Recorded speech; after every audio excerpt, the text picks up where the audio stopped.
Gente, então, sejam todos bem-vindas e bem-vindos à disciplina de análise de discurso crítica com a professora Vaneusa.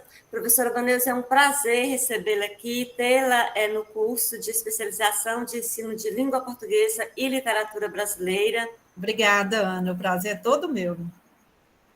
A professora Vaneusa é graduada em Letras Português e Inglês pela Universidade Federal de Viçosa.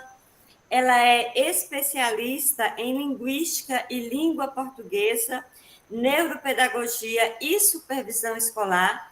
Ela é mestre em Linguística e Língua Portuguesa pela PUC Minas. Atualmente é professora das faculdades FUNORTE, Ensino Médio pelo Estado e pré-vestibular. Atuou como professora e revisora de texto na Unimontes por 16 anos e também é revisora de texto particular atualmente. É um prazer tê-la aqui, seja muito bem-vinda, que Obrigada. tenhamos um momento bem rico nesse processo formativo, nesse processo de formação continuada. Obrigada, Ana. Boa noite, pessoal, tudo bem com vocês? Boa noite. Boa noite. Boa Boa noite, noite. tudo bem? Tudo Sejam ótimo. todos muito bem-vindos. Um prazer enorme estar aqui com vocês, podem ter certeza. Sou professora também do Estado, né? Aí ensino médio, então também somos colegas, né? Enfrentamos um ano aí complicado, né, gente? Um ano aí complicado, de greve, de muitos sábados, mas passou, tudo novo, vamos recomeçar. Vamos que vamos? Primeira pergunta que eu queria fazer para vocês. Boa noite, Silvia. Quem formou, tendo na grade da graduação, análise do discurso?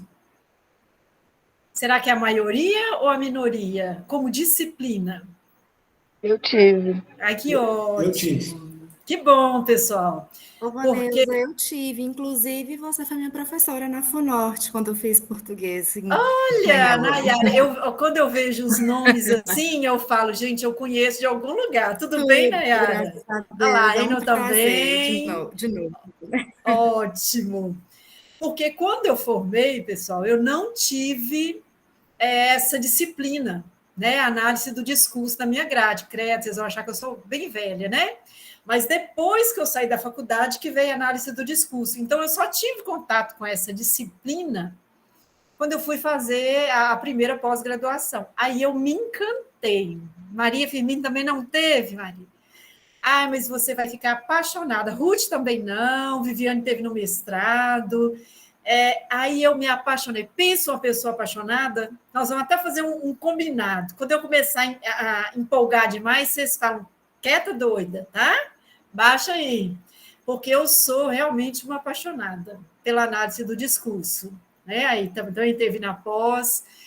Acabou que o mestrado, né, a dissertação foi foi na análise do discurso, a Elísia também, e comecei o doutorado, parei no segundo ano, que veio a pandemia, né, eu não poderia, eu estava com um familiar bem próximo, enfermo, e eu não podia, né, contrair ali a Covid e trazer para casa.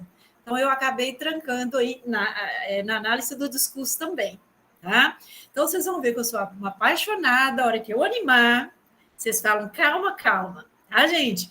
Vai ser um diálogo, eu não quero ficar falando sozinha, nós vamos ter bastante interação, nós vamos ver que a análise do discurso é isso, né? Essa interação entre sujeitos. Preparei uns slides aqui,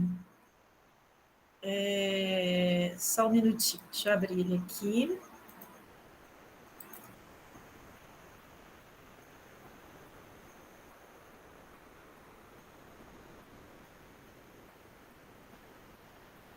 Só um minutinho.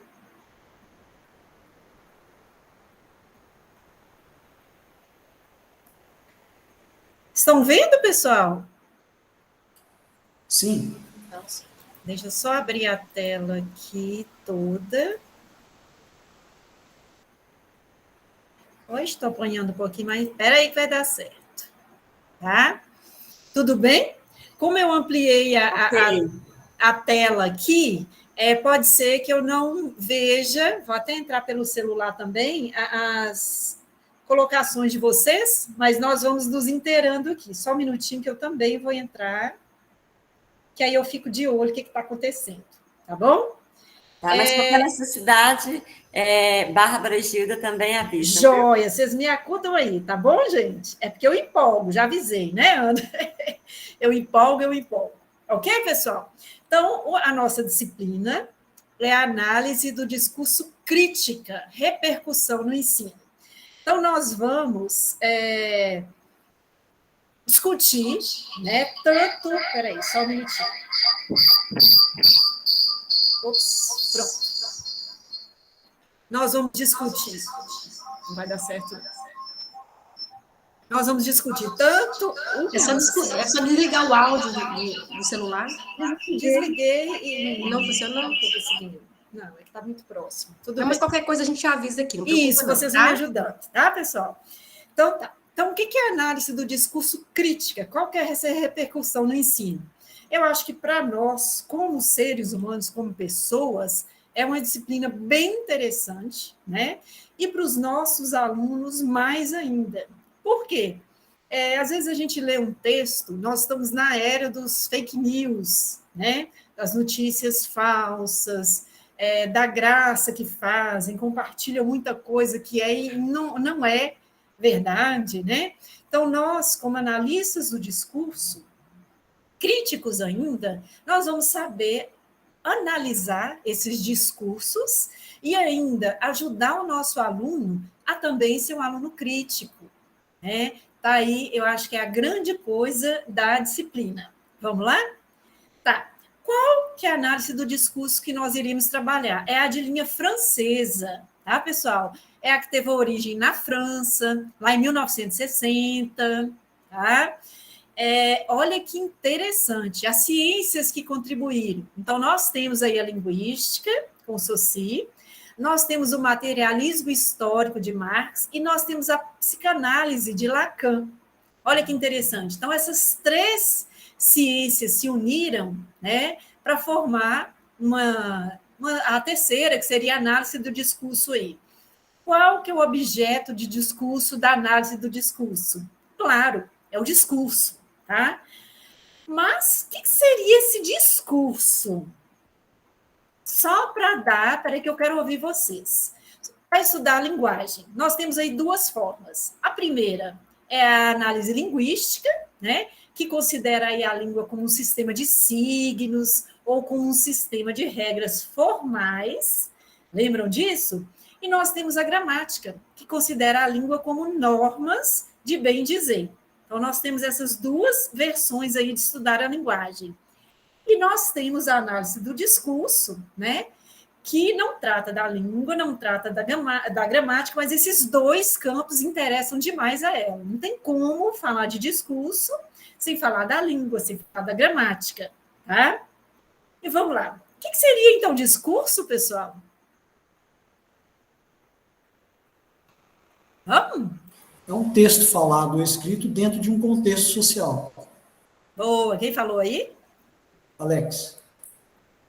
Alex, joia, Alex. O que mais, pessoal? Discurso, ó. Não é a língua... Qualquer forma de pronunciamento, né? Oi, Elísia. Não é qualquer forma de pronunciamento, é um discurso.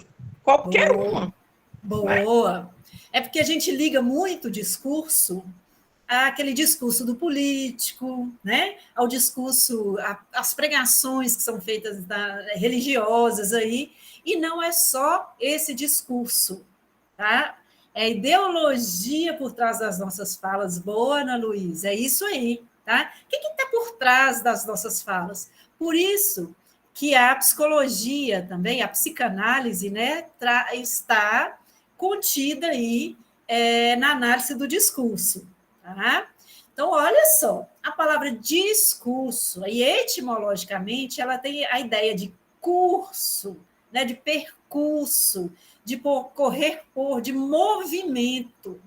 Por isso que eu acho que quando fala de discurso, todo mundo já pensa no discurso do político, né, do discurso que o professor às vezes faz na sala de aula, no discurso das igrejas, né, muitas pregações são feitas, porque esse curso, esse percurso, esse movimento.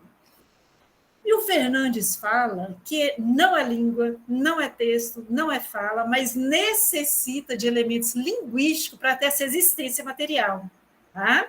Então, ele precisa desse elemento material aí para existir. Só que ele encontra-se no social. Como assim, Vaneusa? Nós nos referimos a aspectos sociais ideologicamente impregnados nas palavras quando essas são pronunciadas. Aí ainda coloquei aqui para vocês, né? 2 sujeitos aí conversando, ao tanto de coisa que sai. Então, na verdade, o discurso ele está no social, ele não está sozinho.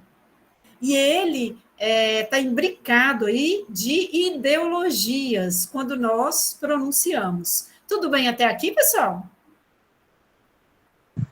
Tá sim, tranquilo. Tranquilo? Sim. Qualquer coisa vocês me falam, que eu já comecei a empolgar. Tá? O que o discurso é? Uma arena de lutas em que locutores, vozes, falando de posições ideológicas, sociais, culturais diferentes, procuram interagir e atuar aí uns sobre os outros. Olha que interessante. Eu gosto disso, a arena de lutas, né? Várias vozes aparecem, nós vamos ver como, posições ideológicas, o que eu penso, né? Posições sociais, culturais diferentes, né? Procuram interagir e atuar uns com os outros. Olha que interessante, o analista de discurso relaciona a língua com sua exterioridade. Então, o discurso não é só o que está escrito ali dentro, fora também, né? Ele tem que ver o sócio histórico ideológico. Eu lembro de eu dando aula, quem foram os meus alunos aí, sócio histórico ideológico, eu falava isso o tempo todo.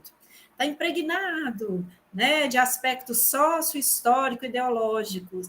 Então, o texto, ele não está mais só ali, nós não analisamos só o seu interior. Mas o que o texto quer dizer, mas no sentido sócio-histórico ideológico, que está impregnado nesse texto. Então, já vamos ver aqui alguns exemplos. Olha só, aí há sempre algo além da materialidade. Então, nós temos aqui, né, uma materialidade com uma ovelha, né, toda branquinha, candura aí, e lá no fundo tem a sombra. O que tem lá no fundo, gente? A sombra de um lobo, né? A sombra de um lobo. Aí, se nós pegarmos, na verdade, quando fala das formações ideológicas, do conhecimento prévio, que nós falamos na linguagem, é essa formação discursiva e ideológica que nós vamos ver. Qual é o conhecimento prévio que a gente tem? Tem um ditado popular que fala dessa figura aí. Qual que é, pessoal? A pessoa é o quê? Lobo em pele de cordeiro. Ah, boa! Nossa, aquela pessoa é um lobo em pele de cordeiro, não é isso? Então, olha só, tem algo além da materialidade. De uma forma não crítica, não análise, que nós poderíamos fazer, é só uma ovelha com um lobo e tudo. Mas o que está por trás? De onde que veio, né, essa figura do lobo, da ovelha? Tudo isso trata a análise do discurso. Bom, as relações de linguagem, então, aí nós vimos, são relações de sujeitos e de sentidos. Sendo assim, os efeitos são múltiplos e extremamente variados, né? Daí a definição de discurso, é efeito de sentido entre locutores.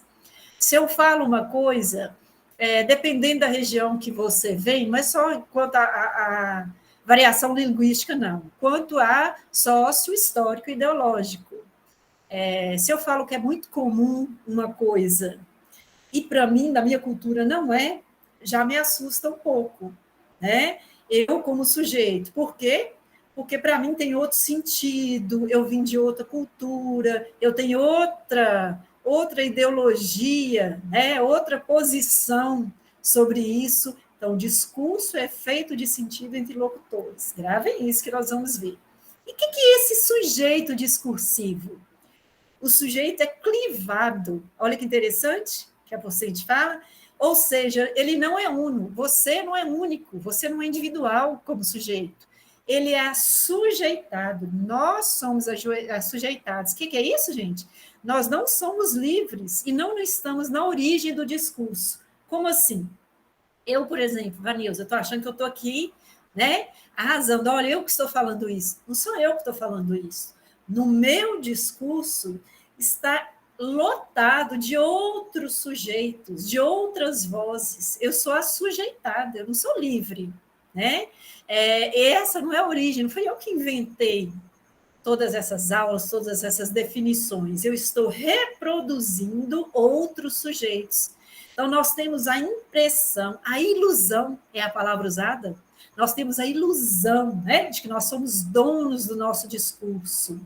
Não, nosso discurso é impregnado de várias outras vozes. O que nós vivemos no social, o que nós vivemos na história, o que nós vivemos nas ideologias que temos. Esse é o sujeito discursivo. Ele não é uno, né? Muito pelo contrário, ele é sujeitado. Outro, o contexto muda o sentido. Olha que interessante. O que devemos levar em conta quando analisamos um discurso? O contexto histórico e social, né? Você lê umas propagandas bem antigas, por exemplo, falava para dar cerveja para as crianças. Já viram uma propaganda dessa? Para as crianças relaxarem e dormirem mais cedo. Se fosse hoje, todo mundo, nossa, que absurdo, mas nós temos que ver qual era o contexto histórico e social da época, quem eram os interlocutores, qual é o lugar de onde que eles falam, né? A imagem que fazem de si, do outro e do assunto de que estão tratando, né? Então, quais são as condições de produção do discurso? Nós temos que ver. Senão, se a gente não olhar essas condições de produção, nós podemos fazer uma análise simplista. Pois não? Tinha até cigarrinhos de chocolate, não sei se é do seu tempo, Vanilson. Isso, é do meu tempo. Não, me contaram. Não é do meu tempo, não, mas me falaram que tinha isso. Quem que é que falou aí? Alex? Isso, Alex. Alex, me contaram, sabe? Me contaram que tinha isso, mas não é brincadeira, é da minha infância mesmo. Agora virou lápis, né, gente? Mas era o cigarrinho de chocolate na minha época. Era um cigarro e a gente fingia que estava fumando e comia, né? Hoje seria o quê? Um absurdo, né? Mas existe um contexto histórico e social da época. Fumar era classe, quem fumava era uma pessoa chique, fumar era chique, no contexto histórico e social da época. Para nós, hoje, eu falo com um sobrinho que fuma, meu Deus, com todo respeito a quem fuma, tá, gente? Aí olha a ideologia, olha a posição, como que um menino novo desse fuma com toda a informação que tem, né? Então, hoje seria meio que assustador com a tecnologia que nós temos, né, com a técnica que foi desenvolvendo, e nós sabemos que hoje fumar é câncer e tantas outras coisas aí maléfilas que trazem, né? Vamos lá? Deixa eu só abrir aqui. O que seria o interdiscurso? Olha aí, o interdiscurso é a base de toda e qualquer enunciação, e é fundamental para a D, tá, gente? A análise do discurso de linha francesa. Nenhum discurso surge de nada, de modo completamente isolado, mas sempre surge a partir de um já dito, de uma rede de pré-construídos, né? Então, tudo... olha o que eu inventei. Você não inventou nada, você viu em algum lugar. Lembra daquilo? Nada se cria, tudo se copia, né? É mais ou menos isso. Você pode criar alguma coisa, mas você surgiu até a ideia a partir de um já dito. Então, o sujeito do interdiscurso, ele não é livre, nós não criamos as coisas. Olha, eu peguei e criei. Não, né? Então, sempre surge a partir de um já dito. Alguém disse alguma coisa, de uma rede de pré-construídos. Peraí, que eu já trouxe o exemplo. O que seria a formação discursiva? é aquilo que pode, nós vamos ver também FD, tá, gente? Só algumas, nós vamos trabalhar muito aí. O que é formação discursiva? Aquilo que pode e deve ser dito, articulado sob a forma de uma arenga, de um sermão, de um panfleto, de uma exposição, de um programa, a partir de uma posição dada na conjuntura social. Tá? Então, nós temos aí, deixa eu ver uma discussão que eu estava lendo ali agora, é uma discussão sobre aborto. Tá? É proibido, não é proibido? Nós teríamos diversas formações discursivas, mas pelo menos duas. Uma de quem é a favor, tá? E outra de quem é contra. Tá? Então, essas seriam as posições na conjuntura social. Tá? E é aquilo que pode e deve ser dito. Vamos pegar aqui. Eu sou, exemplo, tá, gente? Eu sou de uma religião que eles são bem rigorosos em relação às questões do aborto. Eu posso até ser de uma formação discursiva que eu sou a favor, mas o que eu vou falar? Nossa, sou contra, tá? Porque eu não sou um sujeito uno, eu sou um sujeito assujeitado, eu não sou dono do meu dizer, tá? Eu vivo em um ambiente social. Então, a formação discursiva é aquilo que pode e deve ser dito. Tudo bem, pessoal, até aqui? Sim. Para mim está tranquilo. Tá tranquilo? Para mim também. Tá. Ótimo. Aí a gente vem com a formação ideológica. A formação discursiva não é tudo aquilo que a gente pode dizer ou não? Tá. A ideológica, então, são as suas posições, mas os seus discursos de o que você argumenta para ter aquela posição ou não. Então, seria um conjunto complexo, né, de atividades e de representações que não são individuais nem universais, que se relacionam mais ou menos diretamente, né, às posições de classe em conjunto umas com as outras. Então, eu convivo muito num grupo que é muito a favor de algo, né, e eles conseguem me convencer, então eu começo a assumir uma formação discursiva que tem uma formação ideológica parecida. Já em outro grupo, né, a ideologia é outra, a formação ideológica é outra, eu já me comporto, eu já tenho outra formação discursiva, porque nós não somos individuais, nós somos seres sociais. Bom, agora vamos embora discutir. Então, temos aí o sujeito, temos as condições de produção, não é isso que nós vimos? Temos a formação discursiva, temos a formação ideológica e nós temos a própria linguagem, né, em forma de discurso. Quando vocês ouvem direitos humanos, fala a verdade, vou até aí olhar para vocês. Fala a verdade. Em que vocês pensam? Primeira coisa. Direitos humanos. Direitos básicos. Direitos básicos, Bianca. Quem mais? Direitos humanos. O que nos pertence, olha. Que nos defende. O que nos defende, né? O que nos defende e nos pertence também, né? Boa. Justiça, o justo, boa Jerusa. O que mais, pessoal? Quando você ouve aí, direitos humanos, Revolução Francesa, noção de humanidade, boa Ana Luísa, direito de cada um, Fabiana. Viver com dignidade, né? Viver com dignidade, Marilu, a lei que nos defende, né? Ivanildo, que nos ampara. Então, todas as vezes que se fala em análise, em direitos humanos, são as coisas aí, aqui, que vêm à tona. Mas olha só, voltando aqui, tem diferentes sentidos ao ser pronunciada, quando a gente fala direitos humanos, né? Então, tem vários sentidos, vocês viram aí. Os sentidos são produzidos de acordo com a formação discursiva, que, por sua vez, está relacionada com a respectiva formação ideológica. Vamos ver? Olha só. Formação discursiva 1. Quem é a favor dos direitos humanos? Tirei de um trabalho, tá, gente? Depois tem no final, nas referências. Quem é a favor? A Comissão dos Direitos Humanos teme pela vida do detento. Através da sua Comissão de Direitos Humanos, a OAB do Rio de Janeiro acompanhará a investigação oficial dos fatos. tá? Então, isso aqui é quem eu peguei, né, de uma pesquisa feita, de quem é a favor dos direitos humanos. O que eu estou chamando de formação discursiva 1.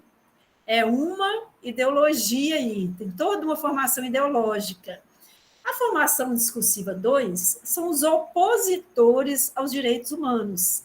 Que gracinha esse tal direitos humanos que só serve para bandido. Tá? Vocês podem ver aí, né, que eu copiei exatamente como foi dito na pesquisa. Esse aqui colocou até em caixa alta. Direitos humanos é para humano. Esse FDP não é humano. Tá? Como se construíram essas duas formações discursivas? Tá? É a pergunta. Então, tem um a favor, né, falando da Comissão dos Direitos Humanos, que a OAB acompanha a investigação oficial, e temos os opositores, que falam que direitos humanos só serve para apoiar bandido, que é para humano, e esse FDP aí, né, que são os bandidos, presume-se, ele não é nem humano. Mas como, de onde que apareceram essas duas formações discursivas? Vamos começar a pensar? Alguém já falou aí, né? Então, nós vamos lembrar, mais ou menos, do momento histórico. Fins aí dos... Oi. Alex levantou a mão. Oh, me desculpa, é que eu estou empolgada e eu estou lá. Desculpa, Alex. Não, só um comentário, Vanessa, se você puder, por favor, voltar ao slide anterior. Pois não, só um minutinho. Isso. E aí é questão de ideologia, né? No FD1 a favor dos direitos humanos e no FD2 opositores aos direitos humanos. Então, lendo aqui, me parece que o FD2, eles não são contra os direitos humanos, eles são contra a forma como eles são aplicados à sociedade. Né? Então, isso foi o que me passou, porque os direitos humanos não tem como ser contra, né? Tem que ser contra como eles são usados. Né? Isso que me passou a ideia, eu só queria deixar registrado isso. Sim, então teremos aí, Alex, é porque essa pesquisa achou esses dois, uma terceira formação discursiva, FD3, que seria o nem contra e a favor. Certo, Ana? Nem contra nem a favor é como que ele é aplicado. Né? Então, já temos uma discussão. Ai, adoro. Já temos uma discussão boa aqui. Tá, pessoal? Olha só. Aí, vamos lembrar aqui por que os direitos humanos... adoro... assuntos que geram discussão. Eu tinha até selecionado outro, falei, melhor não. Momento histórico. Então, aqui, vamos lembrar do fim dos anos 70 e década de 80, 1970 e 1980. Quais eram os movimentos sociais da época? Campanha pelos direitos dos presos comuns, mas também dos presos políticos. Então, tinha uma diferenciação dos presos comuns, que cometiam crimes, né, matar, roubar e tudo aí, e tinha os presos políticos, que inclusive, né, aqui é rapidinho, só para a gente, que eram assim, até professores, eram pessoas que não tinham passagem nenhuma, né, pela policial, mas que foram presos porque levantaram algumas bandeiras, tá? Então, uma campanha pelos direitos dos presos comuns e dos presos políticos. Tinha essa separação.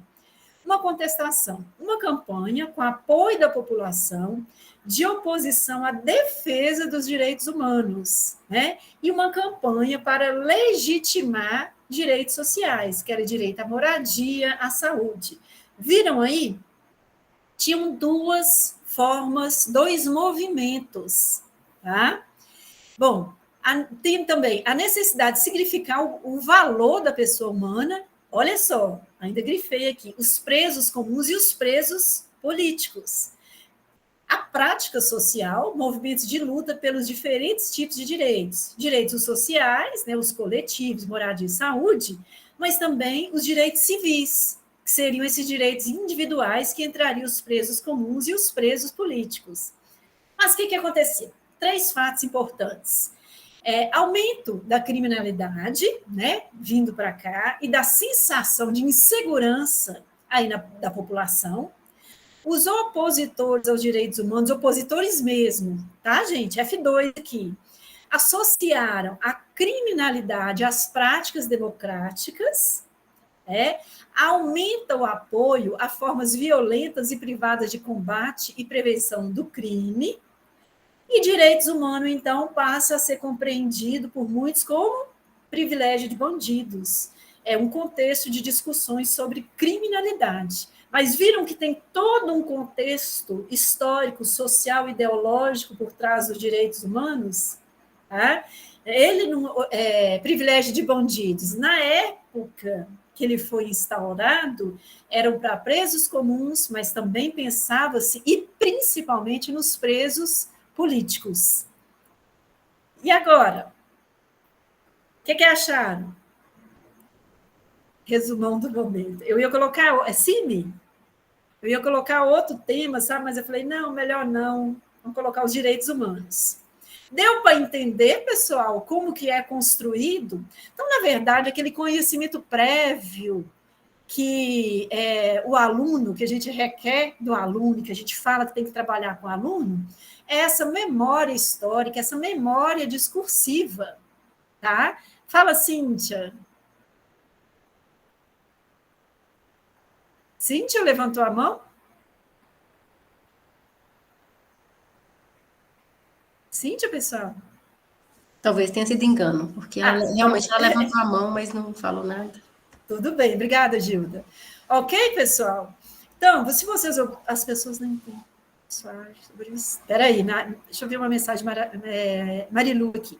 As pessoas não entendem que o direito humano só age sobre o Estado. Quando o Estado age fora das leis estabelecidas, para as pessoas é o Código Penal.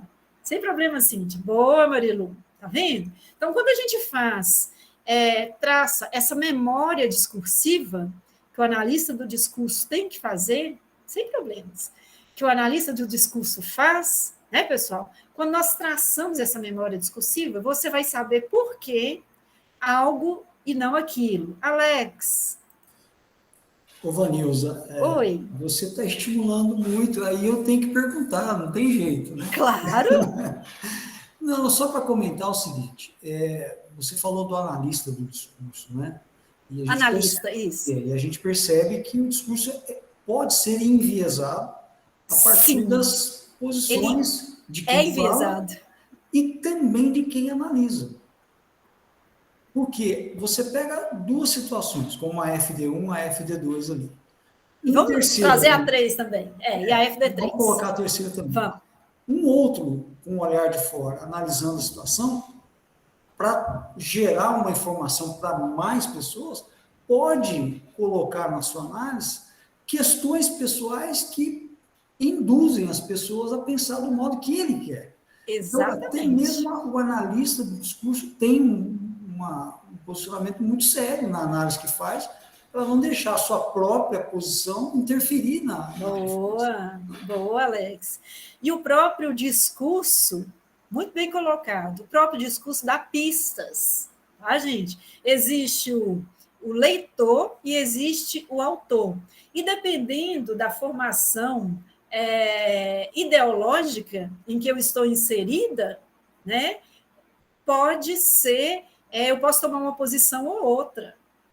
Quer ver uma coisinha? Eu falei, gente, eu ri muito. Eu sou a branquela de uma família de todos os tons de marrons. Todos os tons de marrom, como diz meu filho. Então, só eu e a minha avó materna que somos branquelas. Lá tem preto, como diz meu filho, marrom mais claro, marrom mais escuro. Só eu que sou branquela. E eu convivi isso com a vida toda. Aí, alguém... Ai, gente, desculpa a palavra, mas foi isso. Eu falei, gente, tem que discutir isso. Alguém gritou no trânsito. Eu parei para um cachorro atravessar a rua e o que veio atrás quase bateu no fundo do meu carro. Aí ele falou, sua P, branquela. Me xingou, né? Aí eu ri. Não, a neutralidade do discurso sempre é uma carga ideológica em cada um deles. Boa, Jaqueline, boa. Eu ri demais. E meu filho ficou inconformadíssimo. Olha para você ver, a ideologia dele, ele levou, Marilu, ele levou o P em consideração. Eu já levei o branquela. Tá? Então, o sentido, a posição que nós estamos, você leva para um sentido ou outro. Meu filho, eu nem escutei o P. Quando eu branquela, falei, ele me ofendeu. que eu vi, cresci, meus primos, e cala a boca, branquela, né? Aquele tipo de coisa. Não há discurso neutro. Boa, muito bem colocado. Nós vamos estar discutindo isso aqui, discutiremos em 4 semanas, né? São 4 terças-feiras sobre esses discursos, a carga ideológica de cada um deles, a neutralidade. Será que existe discurso neutro? Só de eu falar assim, eu não concordo, não, eu não vou opinar. Você já está opinando? Você já está, só de você falar que não quer opinar sobre o assunto, você já está tomando partido. Não há neutralidade. E aí, pessoal, deixa eu só mostrar para vocês aqui. Lá vem outro discurso que eu adoro. Coloquei aqui, o problema é o discurso que não considera fatos, o resto é debate e é ótimo. Isso. Por isso que nós temos que ser investigativos, ver o que está por trás, né? O que sustenta esse discurso? Por que está se falando disso? Então, vamos buscar, que lá na história foi passado dessa forma, então chegou-se na atualidade dessa outra. Então, tudo tem um sentido.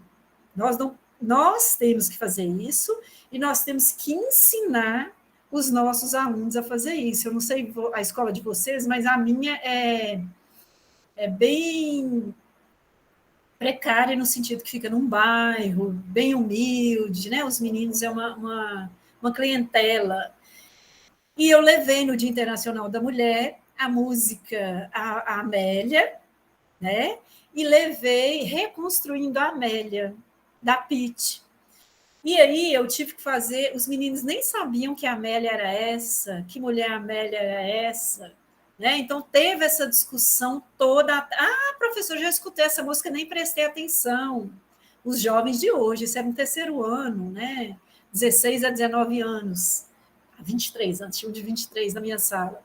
Então, essas questões, por que mulher Amélia? Por que a Pitty está desconstruindo?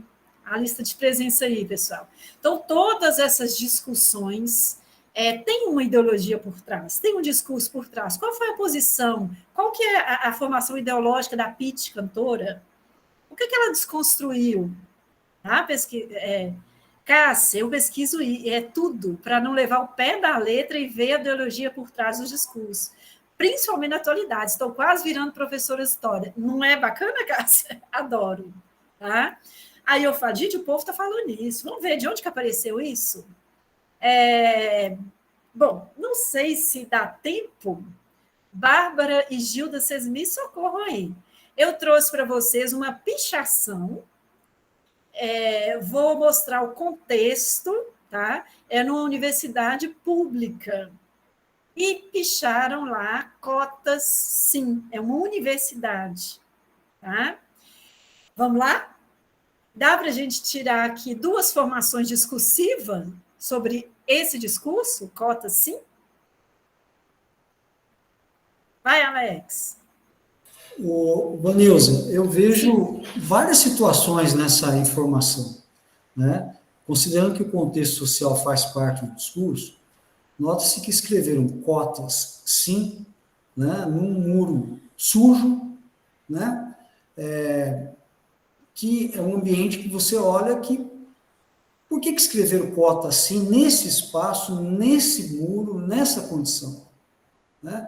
Qual é a ideia? Será que está menosprezando quem precisa das cotas?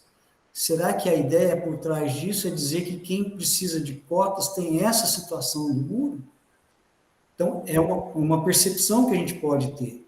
Se você olhar cotas, sim, talvez esteja faltando uma vírgula ali, cotas, sim. Né? Talvez porque quem precisa de cotas tenha dificuldade em interpretar alguma coisa, será que é isso? Será que é uma crítica a quem precisa de cota? Né? Então, dá para tirar várias coisas ali para além do fato em si, que sim, as cotas são importantes. Né? Mas eu acho que ela foi colocada de uma forma muito...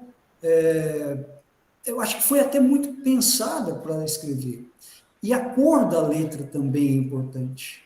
Né? Por que não se Tudo, a gente escreveu tem que analisar verde, tudo. de amarelo, de Precariedade. branco, né? Então, por que não escreveu de azul? Né? Então, tem uma ideologia por trás da cor, do espaço onde ele foi colocado. Por que escolheu aquele espaço que está menos sujo para escrever aquilo? Né? E por que nesse espaço? Então, será que tudo isso foi pensado? Né? Agora eu vou trazer para vocês, aí vamos às condições de produção. A minha em uma universidade. Tem todo um... Foi numa universidade pública. Principalmente na universidade pública, nada é por acaso. Sim. Tudo tem um algo por trás, então isso me leva a pensar nisso. E um momento... Peraí, Jonas, ou é a precariedade das universidades públicas, dos cursos de humanos, porque de outras áreas são prédios melhores. Olha lá, outra percepção é criticar quem é contra as cotas, um protesto. Cleonice, também acho Cleonice, a Bianca. Sim, será que eu estou falando certo? Esse gênero é da resistência, usualmente usa muros como suporte à cor preta. Ia falar isso, sim.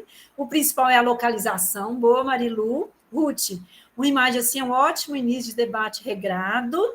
Boa, Ruth. Olha só, cota sim. Vou trazer agora para vocês. Quando foi que picharam isso aí? Quando iniciou-se o debate, né? As cotas, começou a se discutir, as cotas são justas ou não? Começou a discussão, deve-se haver cotas ou não? Né? Então, temos aí, geralmente, as pichações em si, elas trazem protestos, alguma crítica social, né, pessoal? Sempre, Bianca. Eu acho que sempre há de se considerar o contexto histórico, o sócio-histórico ideológico. Tá? Então, nós podemos ver aqui uma formação discursiva que está a favor das cotas, né? Olha aqui a precariedade, olha aqui o prédio, como é que está. Cota, sim, está difícil, né? Precisamos. E contra uma formação ideológica que está avisando, acho que a gente tem que cortar isso, não é justo ter cotas, não é? Inclusive, eu repensava muito as cotas, até eu ter essa análise do discurso para ver o que está por trás. Aí falei, não, então a forma que a humanidade tem, né, de fazer valer aí o que tirou para lutar de igual para igual da população negra, mais pobre, né? Então, nós temos todas essas discussões. Mais alguma questões, pessoal? Mais alguma questão aí? Também pode ser utilizado como ironia, Raino, por parte de quem é contra as cotas. Como assim, Anne? Explica melhor para a gente.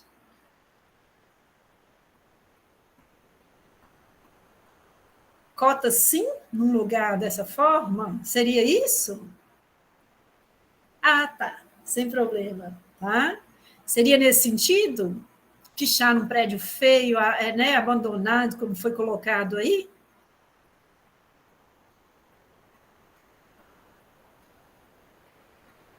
Vamos lá.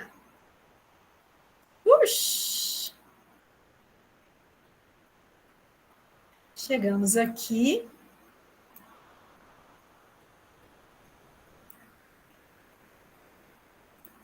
Os bons estudos para vocês. Olha, eu acho que fui mais ou menos dentro do horário. Corri um pouquinho, mas é isso aí. Comentários, pessoal. Vamos dar uma avaliada aqui rapidinho. Obrigada, Ruth. O que vocês... Bianca, pois não? Ô, professora, eu não me lembrava que eu tinha tido essa disciplina quando eu fiz faculdade. E hoje, quando eu li a análise do discurso, levei até um susto, assim, eu falei, meu Deus, o que é isso mesmo? Eu não lembrava mais. E eu li um texto que eu gostei muito, e eu vou disponibilizar aqui para todo mundo. Claro. É um texto no site que chama Rosetta. Aí ele tem uma boa introdução do que é a análise do discurso, e trata de todos os conceitos, as definições, e eu vou deixar aqui para quem quiser. Ótimo, ótimo, Bianca. Muito bom. Eu mesmo quero. Adoro tudo, gente. Eu sou uma leitora voraz de tudo que se aqui. Eu vou até baixar. Pois não, Alex? Então, Vanilza, você também é Oi. nossa colega de Estado, né, de professor, Sim, então sim, sim. é possível falar, eu acho que você vai entender o que eu vou dizer. Dentro de sala de aula, a todo instante você tem que fazer uma análise de discurso. Sim. Porque os alunos falam o tempo todo coisas que, se você não para analisar, você vai entender errado, né? Uhum. Até mesmo quando eles falam o seguinte, não sei se acontece com vocês, pessoal, com você, Vanilza, você às vezes entrega uma atividade, uma prova, passa um tempo, esse mesmo aluno chega para você e diz o seguinte: professor, você não entregou minha prova, ou eu não fiz a prova, né? Aquilo ali cabe uma análise de discurso tranquilamente. Por quê? Primeiro, ele não está fazendo isso inocentemente, né? Ele tem uma ideologia por trás, ele deve ter ido mal na prova, ter uma nova oportunidade. Sim. E aí, se você não está preparado para fazer uma análise do discurso do que ele está falando, você embarca na dele, né? Então, não, isso é um exemplo bem chulo, né? Bem brincalhão, mas coisas que eles escrevem nas redações que eles entregam, nos textos, tem muito a dizer da vida, do cotidiano deles, né? Então, cabe uma análise de discurso a todo instante. Não, Eles todo falam, instante. escrevem. E olha, Alex, a forma que eu seguro meus alunos em sala de aula é com análise do discurso. Adoro. Alguém falou aqui no chat, né? Eu trago pichações que eles adoram, trago textos. Eu tomei um susto muito grande que eu levei um texto sobre autoestima esses dias com o 3º ano, de meninas maravilhosas, e até os rapazes, foi o que me assustou, que eles falaram: professor, esse texto é para mim.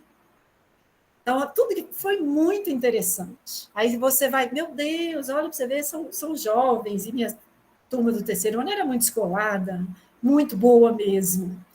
E eu tomei um susto deles colocarem aqui. Eu os enxergava como jovens muito bem resolvidos, cada menina bonita, sabe? E não, professor, olha, eu sou magro, me falou, para mim o menino é lindo, olha como eu sou magro. Eu tenho horror do meu corpo, eu queria tomar bomba, para não ser... Gente, é muito interessante. Aí nós somos toda análise do que está por trás, as propagandas dos produtos, da própria bomba. E nós ficamos aí bem umas 3 ou 4 aulas.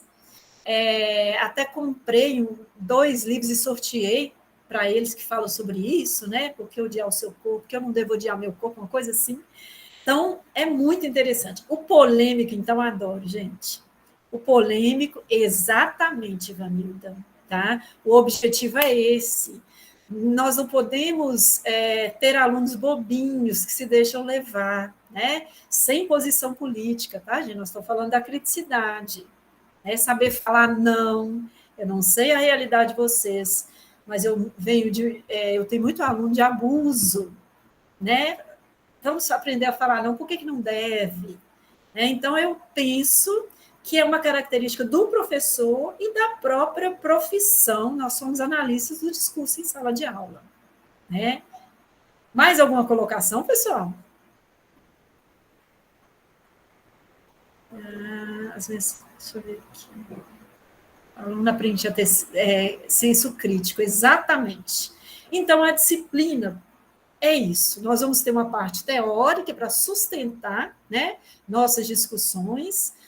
O próximo tópico, se não me engano, é sobre a leitura parafrástica e a leitura polissêmica. Interessantíssimo também, tá, pessoal? Já dei um texto que era ironia pura, e os meninos quase me mataram. Professora, como é que você dá um texto desse para a gente? Porque eles entenderam no sentido literal. Então, tudo isso faz parte da análise do discurso. Ok, pessoal? O fórum está lá para vocês, tá? Participem. Nós estamos de férias, só retornamos em fevereiro. Aproveitem bastante. Qualquer dúvida, vou até colocar aqui, acho que eu coloquei lá no final dos... Obrigada, pessoal. aneusa.eulalio@gmail.com. Qualquer coisa, tá? Estou à disposição. Obrigada, Elise, obrigada. Estou à disposição para o que vocês precisarem. Combinado? Estamos em férias. Oi. Deixa eu aproveitar. Oi, Gilda. Deixa eu passar um recadinho para o pessoal também. Sim. Porque nós temos os plantões todas as quartas-feiras, às 19 horas.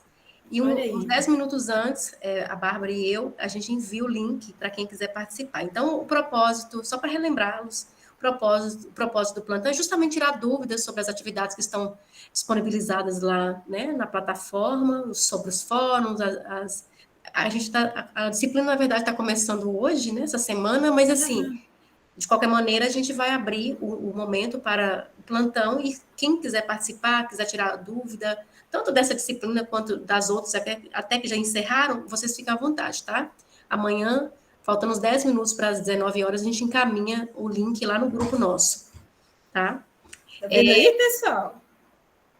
Professora, então, gostaria de agradecer a sua aula, foi incrível, né? A análise do discurso é, de fato, uma temática muito importante para professor de linguagem, né? De língua, de literatura, porque a capacidade de entender, né, os elementos que possibilita ali o entendimento do discurso é que vai, de fato, desenvolver o senso crítico, né? Eu fiz meu doutorado também na área de análise do discurso, e a gente sabe da importância que é, né, o entendimento disso para os professores de língua portuguesa. Nessa questão mesmo do valor que se tem a língua e como trabalhar o senso crítico, desenvolver o senso crítico, e como nós temos precisado disso hoje, né? Com certeza. A gente sabe que esse mundo de fake news tem proliferado justamente porque tem faltado o senso crítico para todos mesmo, né? Está faltando a análise do discurso, né, Gilda? Está faltando muito, né? Mas é isso. Então, eu gostaria de agradecer a todos, sejam bem-vindos. A gente teve um período de recesso, assim, não estávamos nos encontrando, mas todo mundo trabalhando, né? A gente sabe, Bárbara e eu estava acompanhando os alunos nos grupos, realizando as atividades, continuamos à disposição de vocês. Agradecemos pela presença de hoje, agradeço a professora Vaneusa, a excelente aula, me fez relembrar aqui muitos aspectos importantes da análise do discurso. Muito obrigada mesmo. Então, a gente encerra por aqui, se alguém quiser, né, a professora pode finalizar, e se alguém também quiser fazer alguma pergunta, fique à vontade. Ok, pessoal? Então, estou aí para o que precisarem de mim, vamos que vamos, tá? Todo mundo junto até o final, por favor. Combinado? Espero vocês terça que vem. Tá? Esqueci de abrir a câmera. Um abraço. Já esqueci de abrir a câmera, estou falando que achei que eu tivesse com a câmera aberta. Gente, eu tenho ex-aluna aqui, Gil, que coisa. Tem, que ótimo. Isso é bom, né, Vaneusa? Nossa, é muito gostoso. Delícia. Muito bem, então. Um abraço. Até semana que vem. Abraço. A gente vai encerrar. Boa noite a todos. Obrigado. Boa noite. Boa noite.